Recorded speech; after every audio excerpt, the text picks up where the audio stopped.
শুরুতে দেখা যায় নারেন নামের এক বিজ্ঞানী একটা কক্ষের ভেতর দাঁড়িয়ে আছে, যার প্রতিটা দেয়াল একদম সাদা চকচকে। জায়গাটা যেন একটা অন্তহীন গোলকধানা, যার কোনো বের হওয়ার পথ নেই। উত্তর দক্ষিণ কোন দিকে তা বোঝাই তার জন্য প্রায় অসম্ভব হয়ে পড়ে। নারেন শুধু সামনের তারগুলো অনুসরণ করে এগোতে থাকে। শেষে একটা জায়গায় পৌঁছায় যেখানে অনেক ফিল্মিং ডিভাইস রাখা। এটা স্পষ্টতই কোনো সাধারণ বেসমেন্ট না, বড় মনে হয় কোনো বিজ্ঞান প্রতিষ্ঠানের পরিত্যক্ত একটা নজরদারি কেন্দ্র। বাইরের সাথে যোগাযোগের জন্য ডিভাইসগুলো চালানোর চেষ্টা করলেও কিছুই কাজ করে না। ততক্ষণে তার পুরো টিমই উধাও হয়ে গেছে। সে এখন একা। কেউ যেন তাকে লক্ষ্য করছে, এমন একটা অনুভূতি তাকে গ্রাস করে। হঠাৎ একটা সিগাল পাখি সেখানে ঢুকে পড়ে, অথচ জায়গাটা সমুদ্র থেকে অনেক দূরে। আসলে এটা কোনো সাধারণ পৃথিবীর অংশই না। তাহলে একটা সমুদ্র পাখি এখানে এলো কিভাবে? এই অস্বাভাবিকতা নারেনের ভয় আরও বাড়িয়ে দেয়। সে শুনতে পায় করিডোরের শেষ প্রান্তের দরজাটা খুলে যাচ্ছে। অস্বাভাবিক রকম লম্বা এক দানব তার পিছু নিতে শুরু করে। মরিয়া হয়ে পালাতে থাকলেও শেষমেশ প্রায় অদৃশ্য এই প্রাণীটার আক্রমণেই সে মারা যায়। আমাদের মূল চরিত্র মেরি ক্লাইন পেশায় একজন মনোবিজ্ঞানী। দ্বিতীয় প্রধান চরিত্র ক্লার্ক তার রোগী। ক্লার্ক একসময় স্থপতি হতে চেয়েছিল, কিন্তু নিজের কল্পনা করা জীবন কখনো পায়নি। পরে তার স্ত্রী আর সন্তানরাও তাকে ছেড়ে চলে যায়। পেশা আর ব্যক্তিগত জীবন দুটোতেই ব্যর্থ হয়ে সে তীব্র উদ্বেগ আর কষ্টে ভুগতে থাকে। এখন সে শুধু একটা ফার্নিচারের দোকান চালায়, তাও আবার জলদস্যুর পোশাক পরে। ক্রেতা টানার জন্য নিজেকে ক্যাপ্টেন ক্লার্ক সাজিয়ে রাখে। তবু পুরো দোকানে হাতে গোনা কয়েকজন কর্মচারী ছাড়া প্রায় কোনো কাস্টমারই আসে না। ব্যবসার এই দুরবস্থা স্পষ্ট বোঝা যায় আর একটা বৈদ্যুতিক সমস্যার কারণে দোকানের লাইটগুলো বারবার মিটিমিটি করছে। তাই ক্লার্ক একজন ইলেকট্রিশিয়ানকে ডাকে সমস্যাটা কি তা বের করার জন্য। পরীক্ষা করার পর ইলেকট্রিশিয়ান পাওয়ার লাইনের নিচে 3টা রহস্যময় সুইচ খুঁজে পায়। অন করা হোক বা অফ, দোকানের কোনো প্রভাবই পড়ে না। কিন্তু ক্লার্ক নিজেও জানে না সে আসলে একটা অজানা শূন্যতার দরজা খুলে দিচ্ছে। রাতে সবাই চলে যাওয়ার পর ক্লার্ক একাই ফার্নিচারের দোকানে থেকে যায়। ঘুমাতে যাওয়ার প্রস্তুতি নেয়। তখনই সে দেখে বেসমেন্ট থেকে একটা মিটিমিটি আলো আসছে। বেসমেন্টে নেমে সে খেয়াল করে আগে যে দেয়ালটা একদম সাদা ছিল, সেখানে একটা উজ্জ্বল আলোর রেখা ফুটে উঠছে। কিন্তু কাছে যেতেই সেই আলো হঠাৎ মিলিয়ে যায়। ক্লার্ক ভাবে এমনি চলে যাবে, কিন্তু কেমন যেন অজান্তেই হাত বাড়িয়ে দেয়। আর তখনই ঘটে এক আশ্চর্য ঘটনা। তার হাত সরাসরি দেয়ালের ভেতর দিয়ে চলে যায়। এরপর তার পুরো শরীরই সাদা দেয়াল ভেদ করে অন্য এক জগতে চলে যায়। এই জগৎ প্রচুর তীব্র ফ্লুরোসেন্ট বাতি দিয়ে আলোকিত। দেয়ালগুলোতে একটা গাছ ছমছমে হলুদ আভা। সে ফিরে আসার চেষ্টা করে, আর সত্যি তার হাত আবার দেয়াল ভেদ করে যায়। এভাবে সে বেসমেন্টে ফিরে আসে। এমন অদ্ভুত রহস্য আবিষ্কারের পর ক্লার্ক কিভাবে তার কৌতূহল সামলাবে? স্বাভাবিকভাবেই তাকে এই গা ছমছমে ব্যাকরুমস খুঁজে দেখতে হবে। পুরনো ভাঙাচোরা ফার্নিচারের একটা স্তূপ ছাড়া যত সামনে এগোয়া ততই শুধু ফাঁকা হলুদ জায়গা দেখা যায়। এই জগৎটা যেন একটা গোলক ধাঁধা, একের পর এক হলুদ কক্ষ স্তূপ আকারে সাজানো। তারপর সে করিডোরে একটা অবয়ব দেখতে পায়, যেটা থেকে ক্রমাগত শব্দ আসছে। কাছে গিয়ে দেখে বোঝে এটা শুধুই মানুষের আকৃতির একটা মূর্তি। শব্দটা আসছে একটা লাউড স্পিকার থেকে। কিন্তু ঘুরে অন্য একটা কক্ষে ঢুকতেই সে ছাদে একটা সিকিউরিটি ক্যামেরা দেখতে পায়। এতে বোঝা যায় একসময় এখানে মানুষ কাজ করত। কক্ষের এক কোণে সে একটা পথ খুঁজে পায়। সেই পথের ভেতর একটা টুল ব্যাগ রাখা, আর ব্যাগের ভেতরে একটা স্টাফ আইডি কার্ড। কার্ডে নাম লেখা নারেন। এটা নিশ্চয়ই এই গল্পের শুরুতে উধাও হয়ে যাওয়া সেই বিজ্ঞানীরই ব্যাগ। ক্লার্ক সেই পথ ধরে ভেতরে ঢোকে। ভেতরে আরো বড় একটা কক্ষ। কক্ষের মাঝখানে একটা হেলানো চেয়ার রাখা। একটা পথ ওপরের দিকে যায়, আরেকটা নিচের দিকে। নিচের পথটা ভাঙা ফার্নিচার দিয়ে আগে থেকেই বন্ধ। ঠিক তখনই সে টের পায় আগে যেখান থেকে ঢুকেছিল সেই কক্ষে কিছু একটা নড়াচড়া করছে। ক্লার্ক জোরে চিৎকার করে জিজ্ঞেস করে কেউ আছে কিনা, কিন্তু জবাবে শুধু সেই মানুষ আকৃতির মূর্তিটা ভেঙে যাওয়ার শব্দ শোনা যায়। এতে ক্লার্ক এতটাই ভয় পেয়ে যায় যে ঘুরে দৌড়ে পালাতে শুরু করে। দ্রুত ওপরের পথ ধরে ওঠে, কিন্তু বের হয়ে দেখে সে ঠিক সেই জায়গাতেই আছে যেখান দিয়ে প্রথমে ঢুকেছিল। তাই দেয়াল ধরে ধরে খুঁজতে থাকে, আর শেষমেশ বেরোনোর পথ খুঁজে পায়। ফেরার সময় সাথে করে একটা চেয়ারও নিয়ে আসে প্রমাণ হিসেবে। এতে নিশ্চিত হয় এটা কোনো কল্পনা না, এই গা ছমছমে ব্যাকরুমস জগৎ সত্যিই আছে। আর ক্লার্কের ব্যাকরুমসে ঢোকা এই ফুটেজ দেখছে সাদা ল্যাব কোট পরা এক গবেষক। আসল পৃথিবীতে ফিরে ক্লার্ককে দেখতে অনেক বেশি চাঙা লাগছে। সে মেরি ক্লাইনকে জানায় সে সত্যিই এক অসাধারণ জায়গা খুঁজে পেয়েছে। বলে এটা ঠিক দেয়ালের পেছনেই আছে, কিন্তু মেরি ক্লার্কের কথার মানে বুঝতে পারে না। ক্লার্ক যথাসাধ্য চেষ্টা করে যা দেখেছে তা বর্ণনা করতে, কিন্তু মেরির পক্ষে এটা বোঝা প্রায় অসম্ভব হয়ে দাঁড়ায়। ব্যাপারটা অনেকটা এমন যে কুকুর কখনো দেখেনি তাকে কুকুরের চেহারা বোঝানোর চেষ্টা করার মতো। মেরি তাকে অবিশ্বাস করছে বুঝতে পেরে ক্লার্ক এমনকি নিজের মনে থাকা ব্যাকরুমসের একটা নকশাও এঁকে দেখায়। কিন্তু শেষমেশ মেরি ক্লার্কের কোনো কথাই বিশ্বাস করে না। যখন ক্লার্ক বুঝতে পারে খোদ তার নিজের মনোবিজ্ঞানীও তাকে অবিশ্বাস করছে, তখন সে সম্পূর্ণ ক্ষিপ্ত হয়ে ওঠে। তাই সে ঘোষণা দেয় সে প্রমাণ করে দেখাবে যা বলেছে সবই সত্যি। সে তার কর্মচারী ক্যাটকে সাথে নেয়, আর ক্যাটের সঙ্গী ববিকেও। তাদের নির্দেশ দেয় একটা ভিডিও ক্যামেরা নিয়ে ব্যাকরুমসে ঢোকার পর যা যা দেখবে সব রেকর্ড করতে। ক্লার্ক যখন সেই সাদা দেয়াল ভেদ করে, ক্যাট আর ববি দুজনেরই মুখ অবিশ্বাসে হাঁ হয়ে যায়। ক্লার্কের কথা যে সত্যি সত্যি হবে তারা কখনো ভাবেনি। এরপর তারাও ব্যাকরুমসে প্রবেশ করে। প্রথমে এই অচেনা জগতে তারা কিছুটা ভয় পায়, কিন্তু ধীরে ধীরে মানিয়ে নিয়ে সহজাতভাবেই ক্লার্কের পেছনে পেছনে এগোতে থাকে। তারা বারবার সেই গোলক ধাঁধার মতো কক্ষগুলোর মধ্যে ঘুরে বেড়ায়। ক্লার্ক আরেকটা নিচের দিকে যাওয়া পথ খুঁজে পায়। ববির কোমরে একটা দড়ি বেঁধে দেয়। এরপর সে আর ক্যাট মিলে ধীরে ধীরে ববিকে নামায়। ববি জানায় নিচে শুধুই পুরনো কাপড় চোপড় আর একটা তীব্র দুর্গন্ধ। সে যেই অন্ধকার দিকটা দেখার চেষ্টা করে, ঠিক তখনই একটা লম্বা কালো ছায়ামূর্তি হঠাৎ আবির্ভূত হয়। এতে ববি এতটাই ভয় পেয়ে যায় যে তাড়াতাড়ি ফিরে আসতে চায়। সে ওপরে উঠতে থাকে। ক্লার্কও তাকে টেনে তুলতে সাহায্য করে। ঠিক যখন ববি দড়ি খোলার চেষ্টা করছিল, তখন একটা প্রচণ্ড শক্তি হঠাৎ তাকে টেনে নিয়ে যায়। ক্লার্ক আর ক্যাট প্রতিক্রিয়া দেখানোর সময়ই পায় না। ববিকে ধরার আগেই সে উধাও হয়ে যায়। তাড়াহুড়ো করে নিচে নেমে তারা শুধু দেখে ববি উল্টো দিকের পথ দিয়ে অদৃশ্য হয়ে যাচ্ছে। ক্যাট কোনো দ্বিধা ছাড়াই তার পিছু নেয়। ক্লার্ক যতই জোরে চিৎকার করুক তাকে থামাতে পারে না।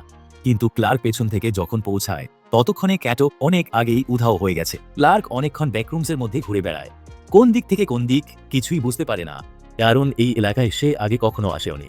সে এমন একটা কক্ষে পৌঁছায় যেটা একদম অন্ধকার। মনে হয় কেউ একজন চেয়ারে বসে আছে। পর মুহূর্তেই সেই মানুষটা আলো জ্বালিয়ে দেয়, আর তখনই ক্লার্ক বুঝতে পারে তার শরীরের নিচের অংশ নেই। সাথে সাথেই বাঁকানো টলমলে চালে হাঁটা একটা অবয়ব তার দিকে এগিয়ে আসতে থাকে। ক্লার্ক এতটাই ভয় পেয়ে যায় যে আতঙ্কে ছুটে পালায়। সে একটা সুইমিং পুলের মতো জায়গায় পৌঁছায়, কিন্তু একটা বাধা তার পথ আটকে দেয়। বাধার ওপার থেকে সে শুনতে পায় ক্যাট সাহায্যের জন্য কাছে। তাদের মাঝে একটা শক্ত বাধা, একে অপরকে সাহায্য করার কোনো উপায় নেই। এবার আমরা ফিরে যাই মেরির কাছে। মেরি একজন মনোবিজ্ঞানী হলেও তার নিজের মধ্যেও এমন এক ট্রমা লুকিয়ে আছে যা থেকে সে কখনো মুক্তি পায়নি। ছোটবেলা থেকেই তার মা নোরা তাকে ঘরে আটকে রাখত। মা তাকে স্বাধীনভাবে বাইরে যেতে দিতেন না, বাইরের পৃথিবীর সাথে সত্যিকারভাবে পরিচিত হতেও দেননি। পরে সেই বাড়িটা, যেখানে এই সব ছোটবেলার ছায়া লেগেছিল, ভেঙে ফেলা হয়। আর মনে হয় মেরি অবশেষে সেই বন্দিদশা থেকে মুক্ত হয়। কিন্তু সেই ছোটবেলার ঘটনা তার মনে এমন একটা ক্ষত রেখে গেছে যা কখনোই মুছে ফেলা যাবে না। ক্লার্কের শেষ অ্যাপয়েন্টমেন্টের পর প্রায় 1 মাস কেটে গেছে। মেরি একদিন ক্লার্কের কাছ থেকে একটা ফোন পায়। ক্লার্ক জানায় সে আর কখনো ফিরবে না। ক্লার্কের আসল অবস্থা জানতে মেরি তার ফার্নিচারের দোকানে গাড়ি চালিয়ে যায়। দোকান পুরোপুরি ফাঁকা, মনে হচ্ছে যেন এখনই বন্ধ হয়ে যাবে। মেরি অনেকক্ষণ বারবার ডাকতে থাকে, কিন্তু কাউকেই দেখতে পায় না। তাই সে বেসমেন্টে নেমে যায়। বেসমেন্টের সাদা দেয়ালে সে একটা দরজার আকৃতি আঁকা দেখতে পায়। নীল রঙের সেই দরজার রূপরেখার কাছে গিয়ে সে নিজের চোখেই দেখে একটা মাছি সরাসরি সাদা দেয়ালের মধ্যে মিলিয়ে যাচ্ছে। সে হাত বাড়িয়ে দেয়ালটা ছোঁয়ার চেষ্টা করে, আর সত্যি তার আঙুলগুলো অদৃশ্য হয়ে যায়। তখনই সে বুঝতে পারে ক্লার্কের বলা সব কথাই সত্যি। তাই ভীষণ উদ্বিগ্ন অবস্থায় সে ধীরে ধীরে দেয়াল ভেদ করে ব্যাকরুমসে চলে আসে। এখানকার উজ্জ্বল হলুদ জায়গাটা প্রথমে তাকে কিছুক্ষণের জন্য স্তব্ধ করে দেয়, কিন্তু আগে যে ভাঙাচোরা ফার্নিচার এখানে স্তূপ করা ছিল তা এখন পুরোপুরি উধাও। সে ধীরে ধীরে গোলকধাঁধায় এগিয়ে গিয়ে এই অচেনা জগৎ খুঁজে দেখতে থাকে। একের পর এক কক্ষ, একের পর এক করিডোর পার হতে থাকে। এক পথের শেষ প্রান্তে গিয়ে দেখে দেয়ালে গা ছমছমে সব ছবি আঁকা। ছবিগুলোতে দেখা যায় একটা লম্বা কালো ছায়ামূর্তি একজন মানুষকে শূন্যে তুলে ছিঁড়ে ফেলছে। এই ছবি দেখায় মগ্ন থাকা অবস্থায় মেরি টের পায় পেছন থেকে কেউ তাকে লক্ষ্য করছে। তাই সে ঘুরে দেখে সত্যিই একটা অবয়ব দেখতে পায়। সে ক্লার্কের নাম ধরে ডাকে। তারপর ধীরে ধীরে অন্ধকার থেকে বেরিয়ে আসে ক্লার্ক। মেরি জিজ্ঞেস করে এই জায়গাটা আসলে কি। ক্লার্ক জবাব দেয় এটা এমন এক জগৎ যেখানে যা কিছু কখনো অস্তিত্বে ছিল সবকিছুই চলে আসে। মেরি জিজ্ঞেস করে ক্লার্ক আসলে কতদিন ধরে এখানে আছে। ক্লার্ক জবাব দিতে যাবে, ঠিক তখনই তাদের পেছনের করিডোর থেকে একটা শব্দ ভেসে আসে। দুজনেই ভয়ে ভয়ে পিছিয়ে যেতে থাকে, আর করিডোরের শেষ প্রান্তের বাতিগুলো একে একে নিভে যেতে থাকে। পর মুহূর্তেই ক্লার্ক হঠাৎ মেরির ওপর ঝাঁপিয়ে পড়ে। জ্ঞান হারানো পর্যন্ত তার গলা চেপে ধরে রাখে। জ্ঞান ফিরে মেরি দেখে তার আশেপাশে বসে আছে কয়েকজন যারা পুরোপুরি মানুষ নয়। মেরি জিজ্ঞেস করে এরা আসলে কি। ক্লার্ক ব্যাখ্যা করে এই জগতই তাদের তৈরি করেছে, কিন্তু তৈরির সময় কোথাও একটা গন্ডগোল হয়ে গিয়েছিল। তাই এই বিকৃত ব্যর্থ সংস্করণগুলো টিকে আছে। এদের কোনো প্রকৃত বুদ্ধিমত্তাই নেই, শুধু সহজাত প্রবৃত্তির তাড়নায় প্রতিক্রিয়া দেখাতে পারে। এটা প্রমাণ করতে ক্লার্ক একটা লোকের মাথায় সরাসরি ছুরি ঢুকিয়ে দেয়, কিন্তু লোকটা কিছুই টের পায় না। সে আর সত্যিকারের মানুষের মতো নয়। তার পেটের ভেতর কোনো মাংস বা রক্ত নেই, বরং সেখানে আছে খাওয়ার উপযোগী নরম কেকের একটা স্তূপ। ক্লার্ক লোকটার পেট থেকে সেই গা গোলানো খাবারটুকু বের করে মেরির সামনে রাখে, কিন্তু মেরির কাছে পুরো দৃশ্যটা শুধু হাস্যকর আর বিরক্তিকর মনে হয়। আর যখন ক্লার্ক ফ্রিজ খুলে মেরির বিড়ালে মাথাটা দেখায়, তখন মেরি অবশেষে বুঝতে পারে তার সামনে দাঁড়ানো ক্লার্ক এখন ভীষণ বিপজ্জনক হয়ে উঠেছে। সে পালানোর চেষ্টা করে, কিন্তু তাকে বাধা দড়ি খোলার কোনো উপায় নেই। তাই সে নিজের মনোবিজ্ঞানী শক্তি কাজে লাগানোর সিদ্ধান্ত নেয়। ক্লার্ককে বোঝার চেষ্টা করে কেন সে এসব করছে তা বুঝতে চায়। এরপর ক্লার্কের কাছে দুঃখ প্রকাশ করে, বলে তার আগে ক্লার্ককে অবিশ্বাস করা উচিত হয়নি। শেষমেশ ক্লার্ক একটু শান্ত হলে মেরি চায় সে যেন তাকে মুক্ত করে দেয়। এখন তার একটাই ইচ্ছা, তাড়াতাড়ি এই জায়গা থেকে বেরিয়ে যাওয়া। মেরির কথায় ক্লার্ক বিশ্বাস করে, তাই তাকে বেঁধে রাখা দড়ি খুলে দেয়। আর ঠিক তখনই কোণে বসে থাকা মহিলাটা যেন কিছু একটা টের পায়। সে হঠাৎ অন্ধকার পথের দিকে ছুটে যায়। দুজনে ঘুরে সেই ফাঁকা প্রবেশ পথের দিকে তাকায়। একটা ভয়ঙ্কর দানব তাদের দিকে এগিয়ে আসছে। যতই পায়ে শব্দ কাছে আসতে থাকে, ততই একটা লম্বা অবয়ব প্রবেশপথ দিয়ে বেরিয়ে এসে ঠিক তাদের সামনে দাঁড়ায়। দেখা যায় এটা এক বিশালাকার দানব, ক্যাপ্টেন মানে জলদস্যু ক্লার্ক।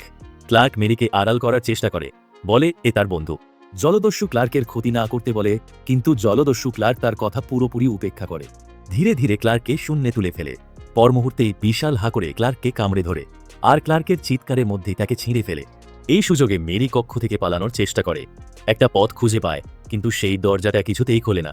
পেছনে জলদস্যু ক্লার্ককে ক্রমশ কাছে আসতে দেখে মেরি দ্রুত আরেকটা কক্ষের দরজা জোর করে খুলে সরাসরি ভেতরে ঢুকে পড়ে।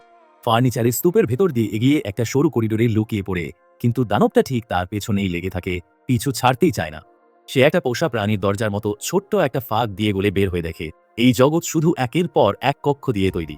নিচে আরও কত কক্ষ আর জগৎ আছে কে জানে, কিন্তু মেরি বুঝতে পারে এখন তাকে ওপরে উঠতেই হবে। সে ধীরে ধীরে সিঁড়ি বেয়ে ওঠে, ছাদের একটা দরজা খুলে বাইরে বেরিয়ে আসে। আশ্চর্যজনকভাবে সে এসে পৌঁছায় ফার্নিচারের দোকানের বেসমেন্টে। কিন্তু এবার এই বেসমেন্টের সাদা দেয়ালে কোনো নীল দরজার রূপরেখা নেই। বেসমেন্ট থেকে বেরিয়ে নিচতলার প্রবেশ হলে পৌঁছে সে দেখে প্রধান দরজাগুলো শক্তভাবে বন্ধ, বেরোনোর কোনো পথই নেই। আর ততক্ষণে জলদস্যু ক্লার্কও তার পিছু নিয়ে সেই প্রবেশ হলে চলে এসেছে। ধাপে ধাপে কাছে আসতে দেখে মেরি শুধু পিছিয়ে যেতে থাকে। সে একটা কাঠের কোট স্ট্যান্ড তুলে নেয়, অস্ত্র হিসেবে ব্যবহারের জন্য। জলদস্যু ক্লার্ক কাছে আসতেই সে সজোরে স্ট্যান্ডটা দিয়ে দানবটার হাতে আঘাত করে, আর তার কাঠের হাতটা পুরোপুরি কেটে ফেলে দেয়। পালানোর সময় মেরি অজান্তেই হিউমিডিফায়ারের সুইচ চালু করে দেয়। মুহূর্তেই পুরো প্রবেশ হলো ভাবে ভরে যায়, আর সে চারপাশে কিছুই দেখতে পায় না। মেরি যখন হকচকিয়ে চোখ তুলে তাকায়, তখন দেখে জলদস্যু ক্লার্ক একদম তার সামনে দাঁড়িয়ে। সে যথাসাধ্য চেষ্টা করে ওকে ঠেলে সরানোর, কিন্তু বোঝে তার শক্তি একে থামানোর জন্য একদমই যথেষ্ট না। তাই সে সাথে নিয়ে চলা একটা ভাঙা কংক্রিটের টুকরো বের করে দানবের মাথায় সজোরে আঘাত করে। একবার, দুইবার, তিনবার এভাবেই সে আঘাত করতে থাকে, যতক্ষণ না সেই কংক্রিটের টুকরোটাই টুকরো টুকরো হয়ে যায়। এরপর দ্রুত একটা সরু ফাঁকা জায়গায় ঢুকে পড়ে, এমন একটা জায়গা যেখানে জলদস্যু ক্লার্ক কিছুতেই ঢুকতে পারবে না। দানবটাকে নিজের বিরুদ্ধে অসহায় হতে দেখে মেরি তাড়াতাড়ি সেই ফাঁকা জায়গার অন্য প্রান্তের দিকে এগিয়ে যায়। কিন্তু সে ভাবতেও পারেনি সেখানে একদল মানুষ অপেক্ষা করছে। শেষমেশ যখন অন্য মানুষদের মুখোমুখি হয়, মেরি আর সহ্য করতে না পেরে সেখানেই জ্ঞান হারিয়ে ফেলে। এরপর এই মানুষগুলো তাকে অন্য একটা জায়গায় নিয়ে যায়। এখানে সাদা ল্যাব কোট পরা লোকজন আছে প্রোটেক্টিভ স্যুট পরা লোকজনও। মেরির দিকে তাদের তাকানোর ভঙ্গিটা যেন কোনো ল্যাবরেটরির পরীক্ষা প্রাণীর দিকে তাকানোর মতো। মেরি জানে না এই লোকগুলো আসলে কারা, কিন্তু সে বুঝতে পারে সে এখনো সত্যিকার অর্থে বিপদমুক্ত হয়নি। জায়গাটা দেখতে অনেকটা একটা ল্যাবরেটরির মতো, আর এখন সে হয়ে উঠেছে এদের পরীক্ষার বিষয়বস্তু। তারপর সেই গবেষক এসে হাজির হয়, যে আগে ক্লার্কের ওপর নজর রাখছিল। তার নাম ফিল, সিঙ্ক রিসার্চ ইনস্টিটিউটের লোক। ওপর থেকে দেখলে মনে হবে ফিল যেন মেরিকে শান্ত করার চেষ্টা করছে, কিন্তু আসলে তার মনে তাকে মুক্তি দেওয়ার কোনো ইচ্ছাই নেই। এই লোকগুলো অনেকদিন ধরেই প্যাকরুমস নিয়ে গবেষণা করে যাচ্ছে, যারাই সেখানে ঢোকে তাদের ওপর নজর রাখছে। মেরি সেই দানবের হাত থেকে পালাতে পেরেছে ঠিকই, কিন্তু এখন সে চলে এসেছে সিঙ্কের নিয়ন্ত্রণে। মেরির কাছ থেকে যা কিছু কাজে লাগানো সম্ভব তা শেষ করে ফেললে সে হয়তো সেই ব্যর্থ পরিত্যক্ত সৃষ্টিগুলোর মতোই কোনো করুণা ছাড়া শেষ হয়ে যাবে। আর মূলত এখানেই গল্পের সমাপ্তি। অনেক অ্যালভিন রিক্যাপস দেখার জন্য অনেক ধন্যবাদ। ভিডিওটা ভালো লাগলে সাবস্ক্রাইব করতে ভুলবেন না, আর নিচে কমেন্ট করে জানাবেন। এটা চ্যানেলের জন্য অনেক বড় সাহায্য। পরের ভিডিওতে দেখা হচ্ছে।